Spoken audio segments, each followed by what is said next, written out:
le président du Conseil national des droits de l'homme, Bouzid Lezari, est revenu ce vendredi 10 décembre sur les modalités de l'application de la peine capitale en Algérie.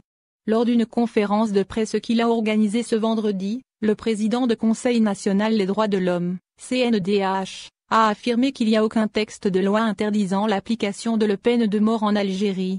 Selon lui, la législation algérienne connue 18 articles stipule la possibilité de l'application de cette peine capitale. Ceci dit, l'intervenant estime que la peine de mort doit être appliquée uniquement dans les cas de crimes graves. Lezari précise, toutefois, que l'Algérie avait, certes ratifié un accord onusien portant sur la préservation des vies, mais elle a aussi accepté la peine de mort depuis 1993, soulignant qu'aucune loi ne l'empêche de l'appliquer. Selon Zegmati, rien dans le droit national ou international n'empêche l'application de la peine de mort. Le vendredi 25 novembre dernier, le ministre de la Justice, garde des Sceaux, Belkacem Zegmati, avait réaffirmé que l'Algérie jouit de la pleine souveraineté et rien dans le droit national ou international n'empêche l'application de la peine de mort contre les auteurs d'enlèvement.